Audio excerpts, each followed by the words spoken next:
أعوذ بالله من الشيطان الرجيم. بسم الله الرحمن الرحيم. Assalamu alaikum wa rahmatullahi wa barakatuh. Dear viewers to the show, think about it. Today, I'd like to start off with a story of, well, continuing from modern society. There's a gentleman by the name of Luqman. This gentleman happens to be a doctor. Studied in medical school and now is practicing. Luqman is a person who's well praised within society, and at least his social circle and the people who get to hear about him. What is he praised for? Initially, I told you he was a doctor. Now, obviously, some of our minds go towards the very status and occupation that the person holds. If I told you that Luqman was a janitor, you probably would not have felt the same way. But here's the thing. What is he praised for? Luqman is praised for the fact that, yes, he is a medical doctor, but he's also praised for the fact that he's traveled to different countries. He takes vacations and he goes around Europe, Asia, and different continents. And obviously with that, posts pictures on social media, something that we're all aware of, something that we all at times use. Has videos on TikTok, Snapchat, uses Instagram and Facebook, you name it, he's used it.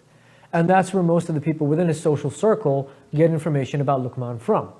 Because apparently, according to recent statistics and research, it's stated that at least 87% of information about somebody is usually found out by other people, whoever's interested in finding information, through social media. So Luqman is praised, and obviously, his posts might have a lot of likes on them, a lot of comments, you name it. He also has a very awesome collection of watches. And Luqman is also praised for the fact that he drives a new car every 6 months. All right.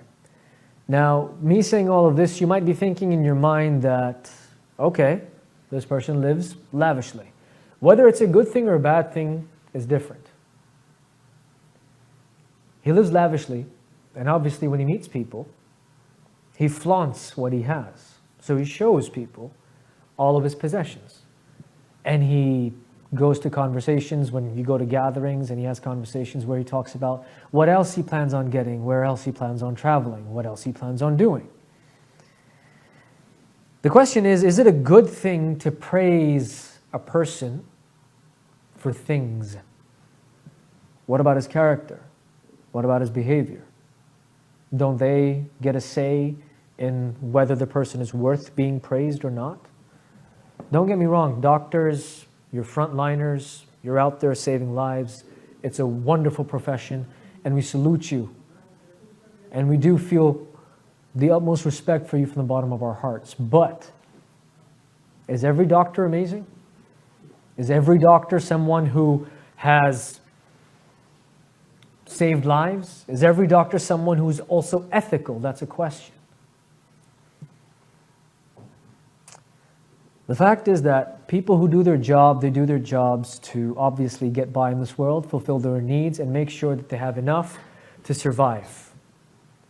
Those people who make more, yes, they flaunt it. They buy things. I mean, everybody has something that they're interested in. Whether somebody is interested in video gaming, they'll have a stack of video games with them.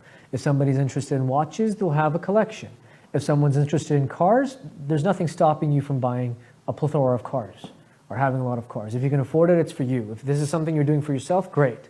But if it's something you're doing to show other people, if it's something that you think people will see and pass comments and praise, and that's what you will be known for, the person who has this or that, you might want to reevaluate what you're doing with your life and where you're headed. Why do I say this? Because when you take a look at Luqman's situation, he's praised, he goes to different places, he has different cars, no doubt. Every 6 months he's changing his cars. He recently bought a nice house. Him and his wife are living there. It's a very big house with a lot of rooms, bathrooms, and customary tiles done, the walls and the ceilings and the styles, whatever is contemporary. Basically, he has it. Now, a lot of people would look at this situation, and even if you're hearing this situation, I'm telling you this story, you probably think, yes, the man has a decent life. The man has a lavish life. Okay, there's nothing wrong with having a lavish life. There's nothing wrong with working hard, and then treating yourself. There's nothing wrong with that. But, the problem occurs when people start comparing themselves to others. So this same person, Luqman, when his friends are with him, when he's in his social circle, the men, they hope and pray that inshallah one day we'll be in a situation where we can travel to different countries, where we can swap cars, change cars, buy new cars every 6 months or so, if not 6 months, then at least a year or something, where we can travel around, where we can buy a nice house and stuff. It's all very good and legitimate to hope that. And then when women, now this is a true story, so I'm telling you about women who would be in that social circle and would hear this, they'd go to their husbands and complain. And they say that, oh look, Luqman takes his wife to different countries. They have a nice house, they have this, they have that, etc., etc., etc. And so they start comparing their lifestyles. But do we even know what we're getting frustrated over? Because it is frustrating being compared. And especially if you're a husband sitting down at home and someone comes and says that, oh look, someone's husband is doing X, Y, Z. Or if someone's husband comes home to his wife and he tells his wife that someone's wife is doing X, Y, Z. Obviously, it's frustrating at times. But let's get to the root cause of why are we frustrating? Why are we expressing stress? What are we fretting over? Yes, the person looks happy. But as it says on the title, are you really? So Luqman is a person who, yes, he went to medical school, barely passed, became a doctor, right now is doing his residency, and is trying to get by. For those people who are in the medical field, you probably know what I'm talking about. You ask yourself, how could he afford all this? How could he afford to travel? How could he afford new cars every 6 months? How could he afford to buy a new house and do whatever it is? Definitely, being a doctor is a decent job. In fact, having any job where you're a professional, where you have a certification, you have a degree or something, you are a skilled professional. MashaAllah, good for you. And you'd assume that you could make enough money to be eligible for loans or different things. And that's exactly what Luqman did. So sometime in the past he traveled, and when he traveled and he came back, people probably treated him with more respect. People probably praised him for traveling to different countries, sat down and wanted to hear stories about Turkey, Spain, France, and all these other countries that he's been to. And this got to his head. So what happened to Luqman is that he fed himself. He got some information from somewhere. There was a formula that was created in his head that I need to keep doing this so I could be praiseworthy. Now, when you have something like that comes into you, it's worse than an addiction, because believe it or not, it is an addiction. But it's one that can ruin you just like any other addiction. So now, he buys tickets and he flies around even though he can't afford them. He might borrow money from friends. He might take loans out. He might do something, but he's doing that. Same thing with the car. Taking out loans, selling the car, sometimes unable to pay the installment for the car, whether it be a lease or a finance or whatever aspect he's going through, switching his car to a cheaper one but nicer model, and then when he gets a little bit more money, he goes and gets a better car. Maybe it's all just for show. His house that he bought, off a loan. All these things that he's doing in his life is to make sure that he's still praiseworthy. Make sure that he's still on top of the social circle and the social chain. With all that, he has a towering debt of $2 million. Not 2,000, not 200, not 200,000. 2 million, that's not a small amount. Now in the beginning when I mentioned about our friend Luqman, and I told you about him, it could be anybody in any profession, by the way. I don't mean to point out any profession. All professions are great where they are. There are people who do their job. There are people who are level-headed. But in this particular story and situation, in the beginning you might have thought that Luqman has a decent life and you probably would like to have the similar life. But now, when you know the backstory and you know everything about it, how envious and jealous are you? How much do you want that type of a life? Not much, I'd say. So, with all that said and done, now instead of making fun of him, instead of thinking that, oh, it's all for show, it's all this, it's all that, what we can do in our capacity is make dua for the gentleman.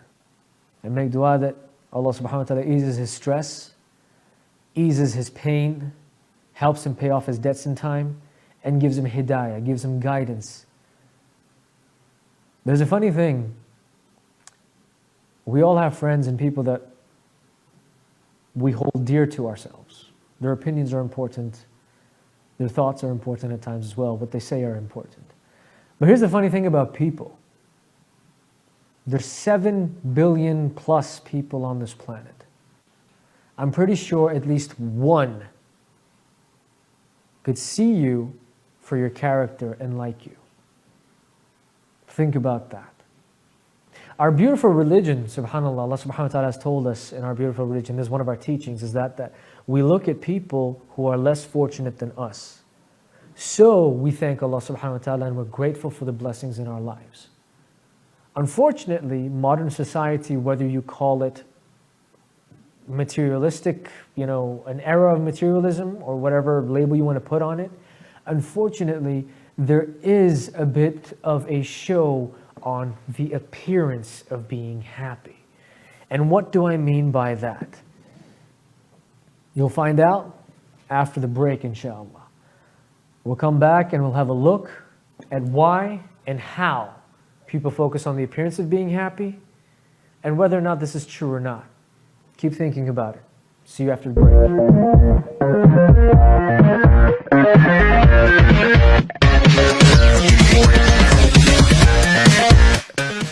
4 बजे देखिए आपका kitchen with Shahbaz गोरी। सुबह 5 बजे देखिए सितारे और हम। 5:30 बजे देखिए मैसेज ऑफ मर्सी। शाम 6 बजे देखिए दीन और दुनिया। इस्लाम इन मॉडर्न टाइम मजहर अयूब के साथ देखिए हर मंगल शाम 6 बजे और हर जुमा शाम 5 बजे। Think about it Salman Qureshi के साथ हर मंगल शाम 7 बजे। Reality coffee talk Tahir Qureshi के साथ देखिए हर जुमेरात 7 बजे। टुनाइट टॉक रिजवान असलम के साथ हर जुमे को 7 बजे।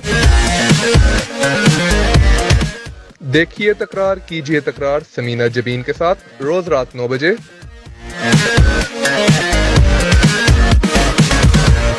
आप देख रहे हैं आवाज एंटरटेनमेंट, आवाज आपकी, चैनल हमारा, जुड़िए हमसे।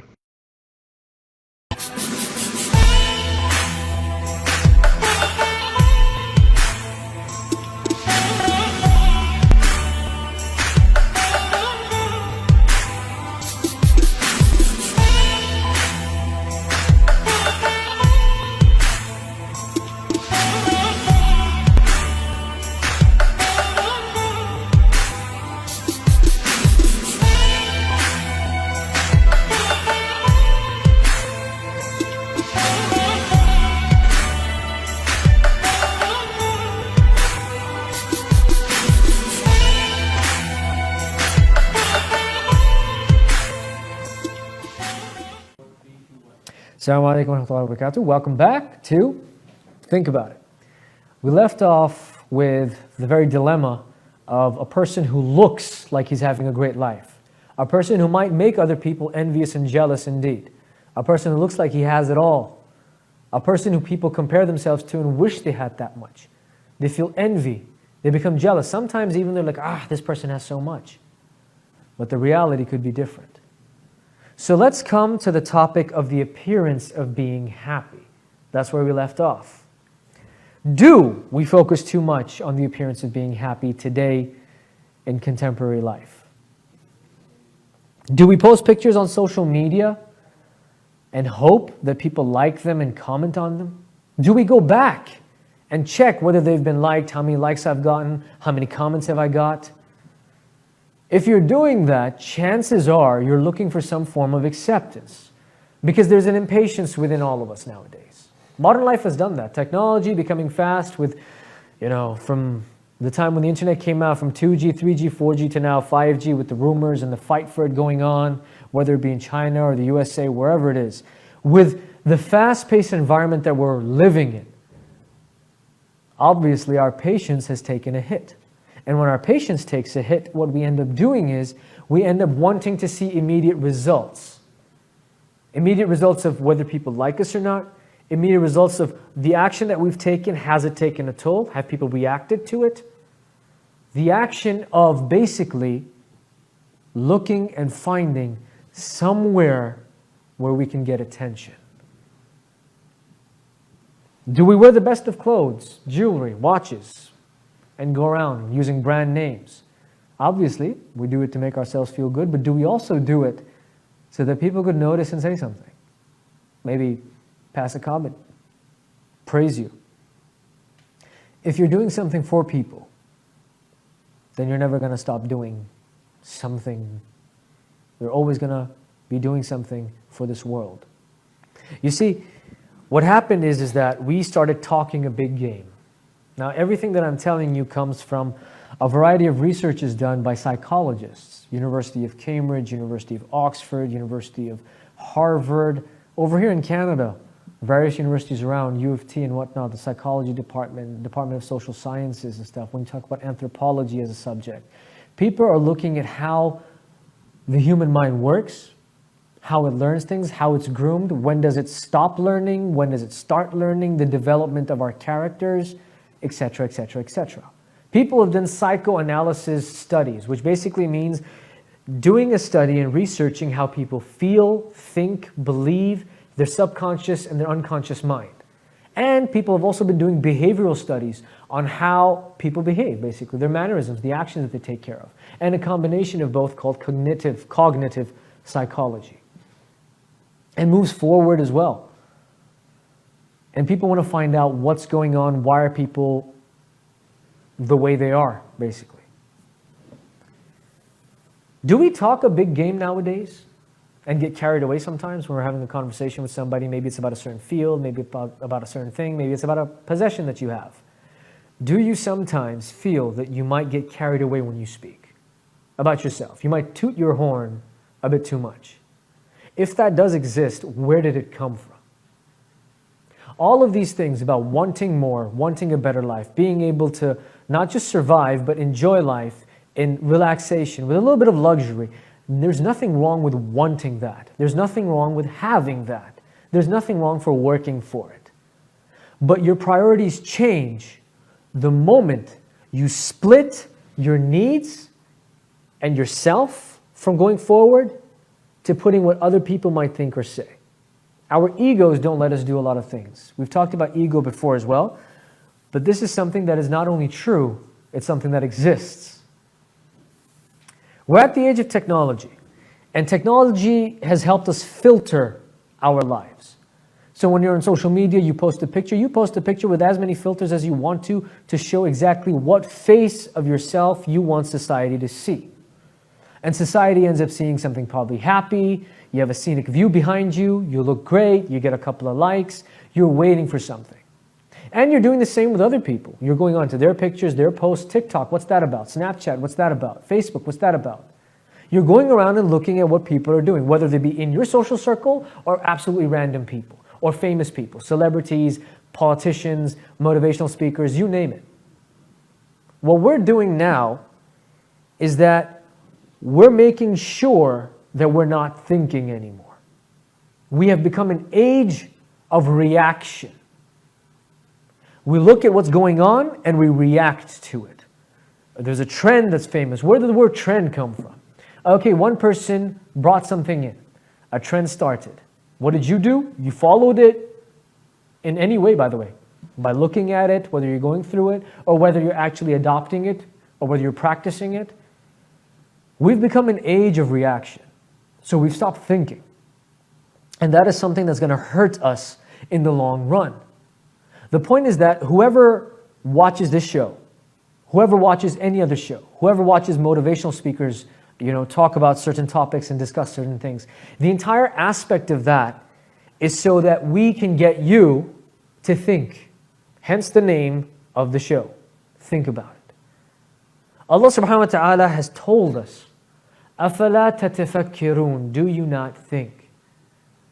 Our religion is very beautiful and simple. It tells us basic rules of life, not just about what our practices are, what our beliefs are, what our behavior should be like, but also about where we should cut down a peg and tell ourselves to take it easy. We don't need to compare ourselves to anybody.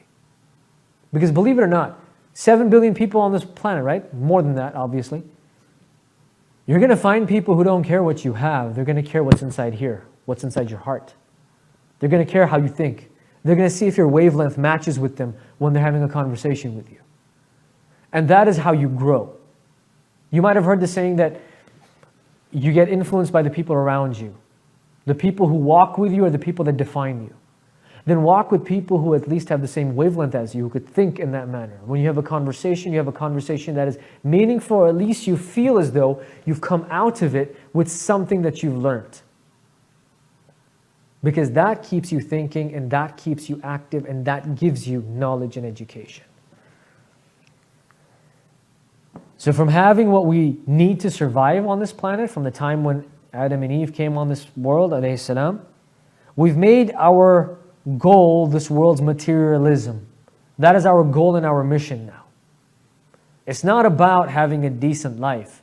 It's about having that life that is portrayed. And portrays have happened since the beginning of time. We've talked about how the media works.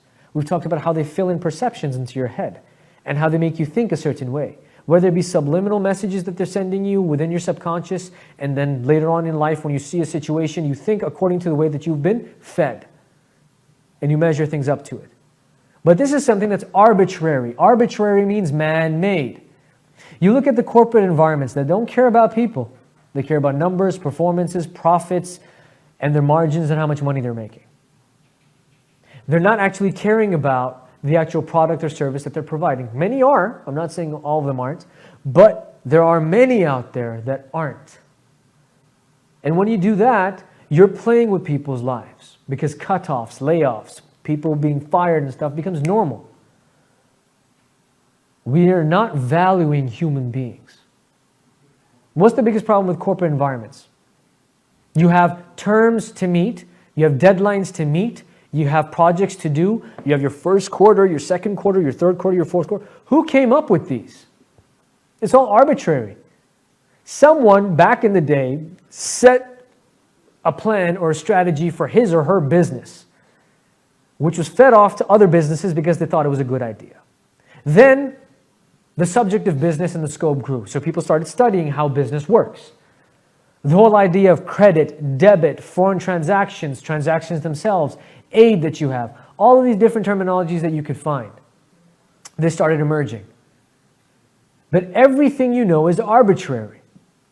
It's because these are all time limits and things set by people. They're not real. They're not human. They are human, well, but they're not actual real. If you don't meet a deadline, it doesn't mean your word's going to finish. It's all arbitrary.